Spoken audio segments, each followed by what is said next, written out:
Welcome on back to Fasciano Productions and another installment of Fasciano Deck Techs. I'm your host, Bobby Fasciano, and today we have another Commander deck tech for you all, one that I really think you're going to enjoy. It's a very unique deck of my own creation and very nostalgic for me.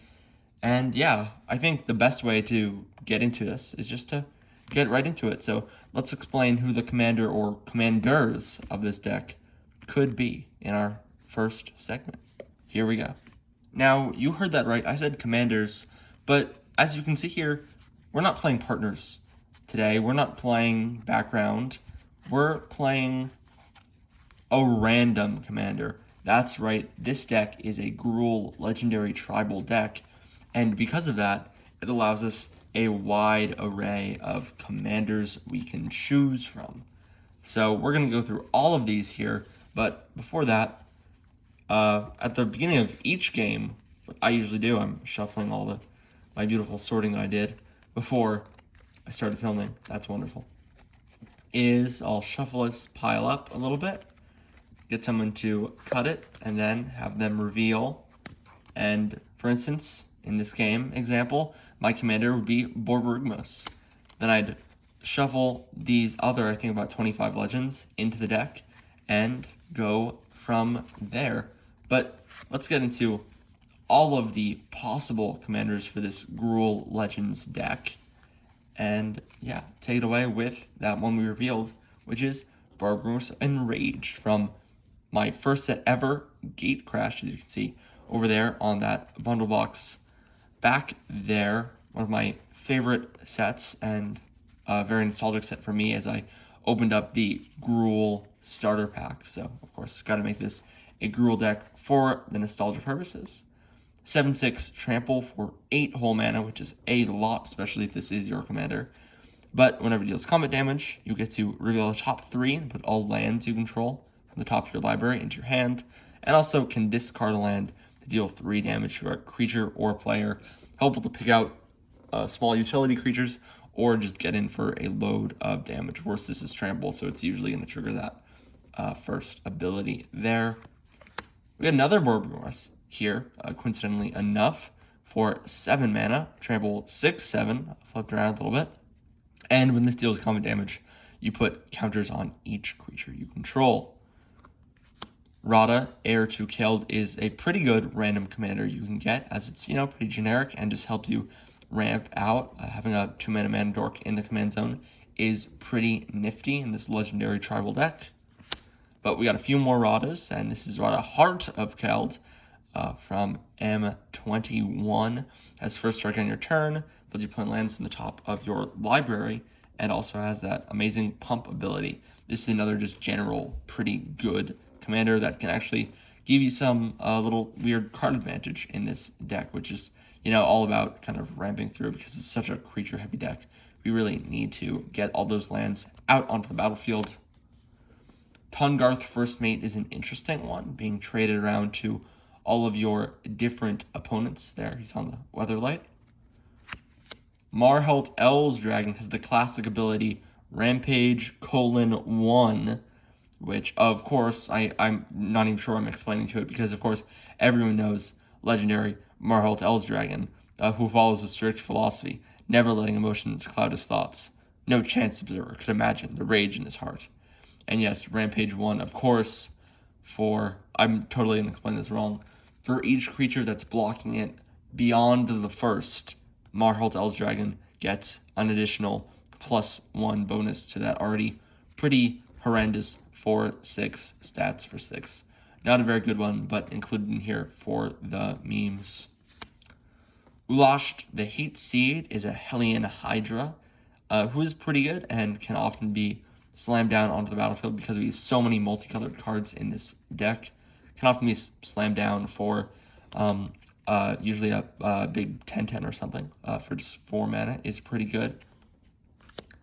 Hans Eriksson is a 1/4, and of course it's the special version of him. Sorry, the sleeve's a little scuffed up there.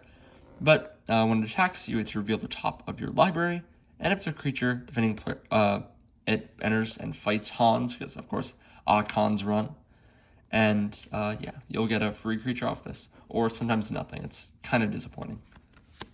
Targnar, Demon Fang Knoll is next. Pack Tactics. This one actually is a surprising heavy hitter. If you get it as your random commander, oftentimes people will kind of look past you in the beginning of the game, and you'll get off to a huge start. And that +1/+0 bonus can really be quite helpful if you're attacking with many creatures. Grumgully the Generous. Of course, a lot of Gruul is non-humans, so these give them extra counters. But two humans that are here are Halana and Elena, partners. First strike reach, and at the beginning of combat, you put 2 counters on something else, and they gain haste, which is pretty nifty, giving your guys haste every turn. There are a few other cards that give haste, but we'll get into that when we get into more of the combo aspect of this deck. Tuya Bearclaw, of course, we get 2 humans back to back. When it attacks, it's +X until end turn. Grand Warlord Rada, some of my foils from the Dominaria stuff I opened, another one of my favorite sets. And whenever creatures attack, it ramps you by a little bit for that turn. And this is a pretty nifty card with some great art by Anna Steinbeyer. I totally said that name wrong, I'm so sorry. Another card with wicked art is Svella Ice Shaper. This is the crazy Call Time Special Border treatment, which either makes icy manaliths or allows you to cast spells for free from the top of your deck, which is pretty rad for just 3 mana and then 8 mana. Even in this deck with so much ramp, we can really get to that.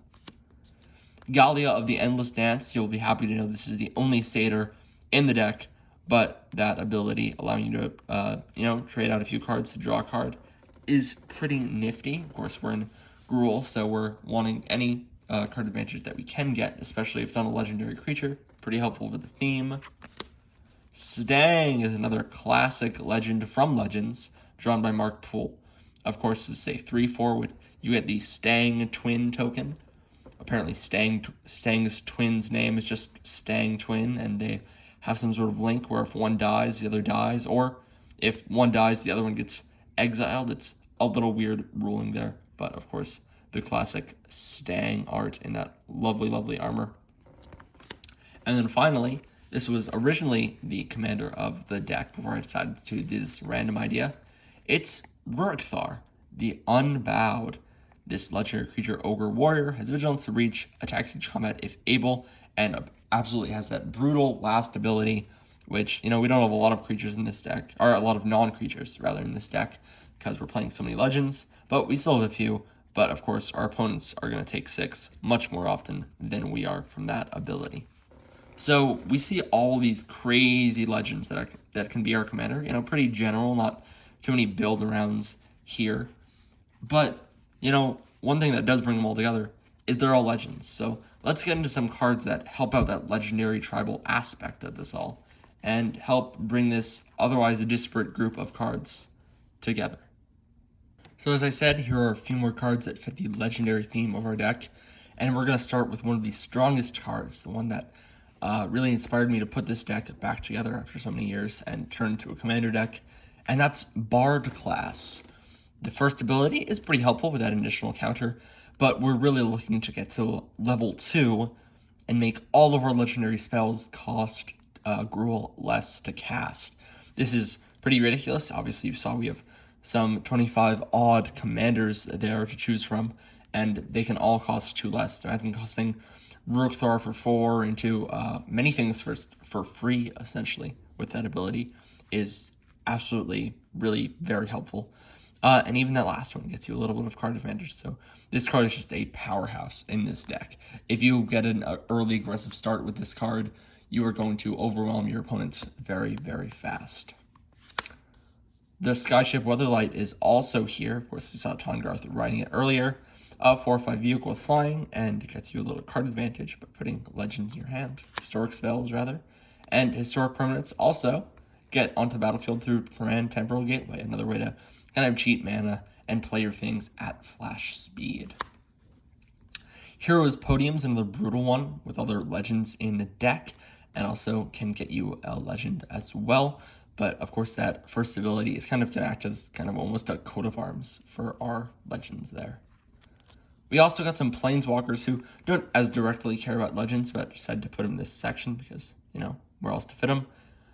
First, we got Garruk Wildspeaker. Now, Garruk is one of my favorite characters in Magic and probably my favorite Planeswalker in Magic. My Xbox handle for a very long time, since probably I started playing the game, was Garruk47. And +1s to untap 2 target lands, -1s to get a 3/3 beast, and -4s to essentially overrun, which is pretty helpful. And telegraphed, that can be a big political thing. Say, oh, I won't kill Garruk as long as you attack them. Oh no, I'll attack them, and it leads to some exciting deals to be made. Domri Raid is always a card I wanted from the original Gate Crash, and was lovely to get an excuse to get this card for this deck. Can possibly get you a creature card, fight something, and also gives all of your creatures all that keyword soup, which is pretty wonderful. We also got a few more Domris. Chaos Bringer gives a spell Riot and mana there, gets some cards, and also gets you some Gruul Beast creatures with Trample. Pretty neat and pretty helpful there. Some kind of a lackluster art, but those boars ready to bring in the end rays are pretty rad. Speaking of some better art, we got some more of the Spark variant art there, and we got Domri Anarch of Bolas, I believe is this one, and this is the uncommon Smoot that I don't remember the name of, but what is important is I believe that first ability is to give haste, second ability is to give Smoot's card essentially from the set. I believe it's +2/+1 and haste. And then Domri says you get +1/+0, spend all the mana on a creature that can't be countered, and then -2, I believe, is to fight something. So yeah, these are some of our Planeswalkers, and also some cards that care about Legends. But we also have a combo that I mentioned earlier, so let's get into that and explain how exactly we're going to win with all of these permanents. Now, as I said, permanents earlier, you may have noticed that we don't run any instants and sorceries, or haven't yet. Well, we actually do run one, and that's Primal Surge. That's right, this is actually a Primal Surge Legends deck. This is kind of the first card that I really traded for early on and built my kitchen table Magic deck around. My deck had one copy of Primal Surge in it and just a ton of mana dorks and creatures, and I absolutely loved the challenge of getting up to 10 mana and trying to do it. Now, I've just recently reassembled this deck as a commander deck, and as such, haven't had a lot of time to play it, and haven't had any chance to actually cast this and do the combo. But essentially what it does is puts all of your permanents onto the battlefield. You're going to want to leave about 40 cards in the deck just in case, and we assure you'll probably be able to win with the Primal Surge one way or another. Now, of course, we got to give our guys some buffs if we do that, and Raise Foreigners helps out coming onto the battlefield, giving all your guys trample and +2/+2. Hammer of Purphoros gives our guys haste. Of course, Primal Surge puts all the guys out on the battlefield, but doesn't give them haste, so we're going to need Hammer or Fires of Yavimaya to do so. Also, that Samut works very well, kind of why it's in the deck here. And lastly, we got Impact Tremors, just in case our opponents have some propaganda effects and we get so many creatures but they can't attack. Well, whenever a creature enters, we'll just deal 1 damage to each opponent, and that can be a pretty brutal attack just from the impact of our Primal Surge there. So we have some Gruul Legends, we have some other permanents, but the Legends don't stop there. Let's get into some other monocolored Legends and really take this deck to the next level. So here are our other Legends, and we're going to start with the green ones. We're getting the red ones. And sorted by mana cost here is Sir Farron the Hengehammer from Eldraine. Another one that gets buffs when attacking, or rather gives buffs while attacking. Rishkar Pima Renegade acts as another source of ramp. One of my pet cards. You've seen it in, I'm sure, a few other decks at this point on the channel. And if you haven't, you should go check them out down below. There'll be a playlist linked, I'm sure. And yeah, while you're down there, comment, like, subscribe, see what commander would you pick out of all these lot of Gruul ones. But let's keep going. We got Varus Silvery Moon Ranger. Of course, this is the only card that can venture into the dungeon. I cut Zalto because that was just pretty awful. But, even venturing just once each turn when you play a creature isn't too horrible and can get you just a little bit of extra value. And a 3-mana 3/3 reach in Ward 1 isn't too awful. Reiki, though, is a lot better and one of those pieces that can really make the deck come together. Whenever you play a legendary spell, you draw a card. Probably say cast a legendary spell, because, play is kind of misleading with lands there, but, you won't give Reiki a hard time. Human Shaman, 1/2, but that card draw for just 3 mana is pretty wonderful. Kolvori, God of Kinship, is another card that cares about legends so much and has the ability that searches for them, and also can be a 6/6 with Vigilance when you control 3 or more legendary creatures, with which, honestly, you probably are. There are so many legends in this deck, as you can see. But of course, this is a modal card, and you can also cast it as the Ringheart Crest, which adds green to spend on either a creature spell of the chosen type or legendary spell. You're probably going to want to choose elves with that, because we have a few elf cards, Llanowar elves and such. I can get this back in the sleeve. There we go. As well as Rex Sage and all that. It's probably the best pick if you build this deck like I do. But anyway, it taps for green for all legends, so that's good.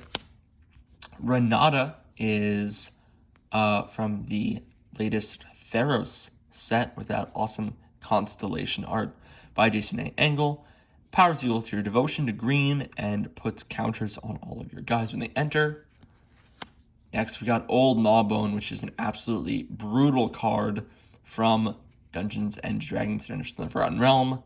7/7 flying, and whenever creatures you control deal damage, you make that many treasure tokens, which can absolutely get out of hand and can essentially just let you cast your whole entire hand, which is, of course, why it gets out of hand. But you can laugh. It's very funny. Comment how funny that joke was in the comments below.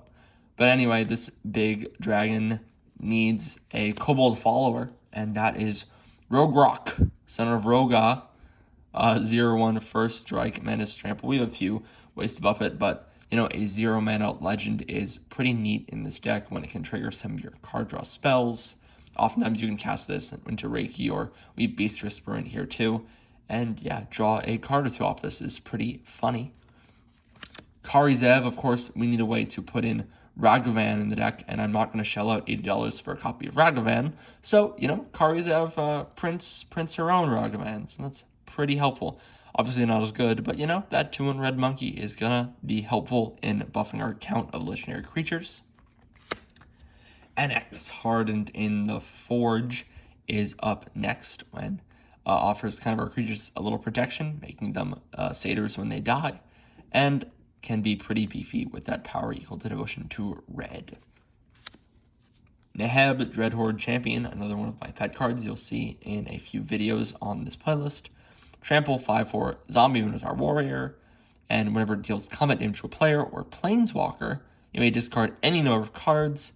If you do, draw that many and add that much red mana, which can help you get some duds out of your hand, get some more mana, and play some of the cards you really need to. Atali will also help you play some cards during the combat step, with that classic attack trigger, really known for commander play since it was printed in Rivals of Ixalan. And finally, we got Yadaro, can either be cycled away, and when you cycle it 4 times, you get it for free onto the battlefield. But sometimes we'll just hardcast the 7 mana 8/8 Trample Haste Dino Turtle, and that works out pretty lovely for us. So we got so many legends, but we really need a way to get them all into our hand so we get them out onto the battlefield. So let's go into some card draw and some more basic stuff before we get into the lands, and then our brief wrap up. All right, as I said, we have some card draw coming up next, starting with Garruk's Pack Leader. Whenever another creature with power 3 or greater enters, you may draw a card. Now that may is very important, as so we don't mill ourselves with Primal Surge accidentally, but 4/4 helps out. Primordial Sage, another one that draws cards when you cast creature spells, so is neat there. A little overpriced at 6 mana for some of the effects we can get nowadays, but everything helps when you can't have any instants and sorceries in your deck. Beast Whisperer, now that's the one we really want to see there. 4 mana for that effect is just absolutely wonderful, and a reason this card is a staple ever since it was printed in Guilds of Ravnica. Lifecrafter's Bestiary, another green staple, allows us to scry and also pay an extra green as we cast creatures to draw cards.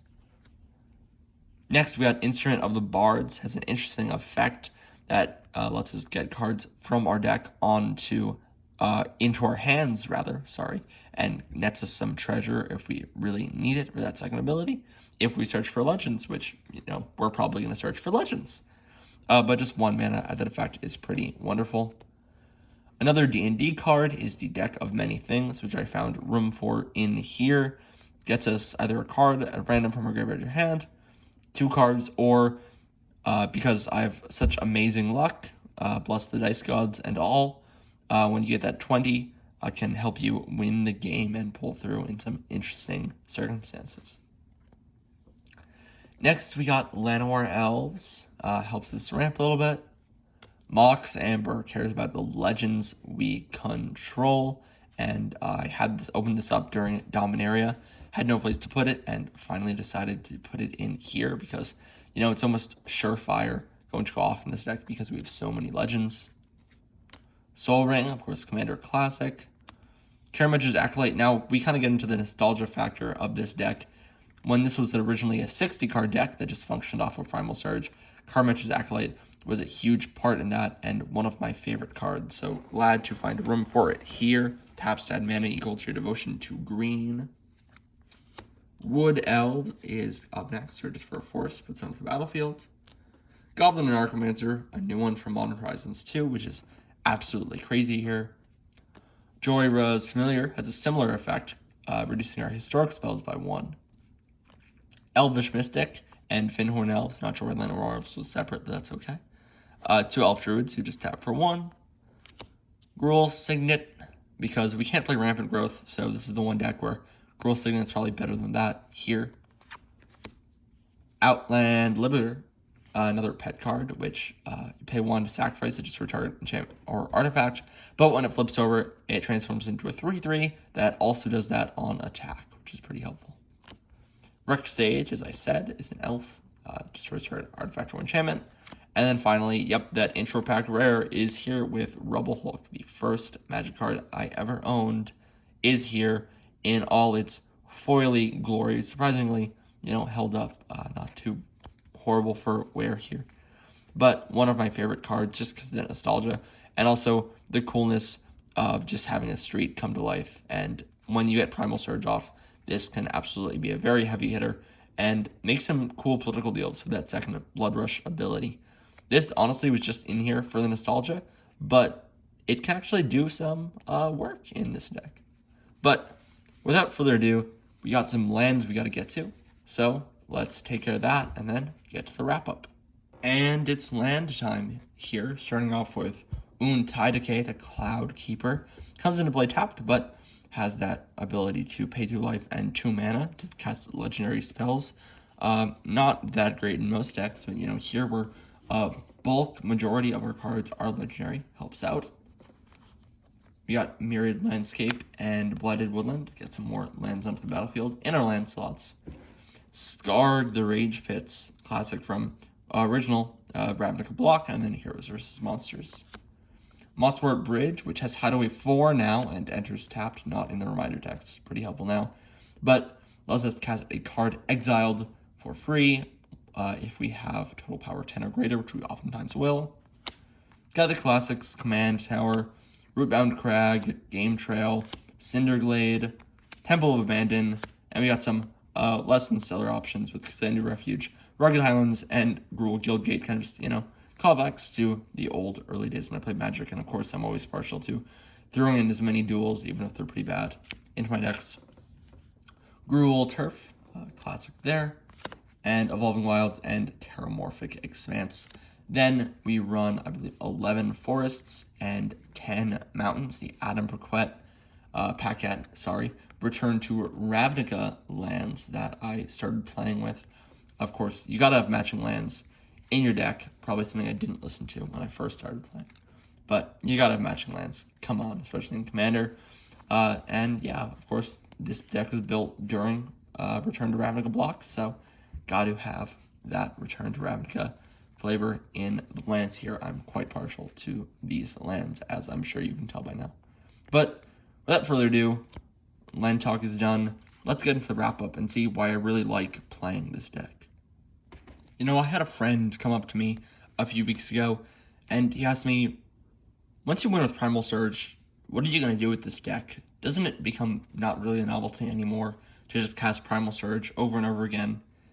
And I told him no, because that's not really what this deck is about. It's not about Primal Surge, it's not about the novelty. It's about the nostalgia for me. This deck, as I said, was originally 60 cards and had, 4 Elvish Mystics in it and a few Rebel Hulks and a few Gruul Rage Beasts and all that. And it was my dumb, stupid Gruul deck that I would play as a beginner and, try to bring and destroy my friends with. And it brings me back to, 5th grade, playing Magic and just getting my foot in the door there. And Primal Surge is kind of the first card that really caught my eye and made me really think about building a deck in a special, weird way. And those special, weird brews are why I like Commander so much. You can have 25 Gruul Legends and shuffle them up at the beginning of the game, and no one will bat an eye. They'll think it's silly or cool or fun, and it just creates, another layer of variance. This isn't just one Gruul deck. This is almost all of them. When I was originally building it, I knew I wanted Primal Surge, but I didn't know who I wanted the commander to be. So in the end, why not just have them all? So with that out of the way, thank you so much for watching through this long, nostalgic rant video. I hope you enjoyed the deck. I hope you enjoyed seeing all these cool commanders. Would you build just one? Would you build them all? Come talk down in the comments section below. We always love to see your comments here at Fasciano Productions. Go check out some of the other Magic content we have on the channel, as well as some other stuff, some video essays coming up this month in the works for you all, and getting some actual D&D stuff on the way as well.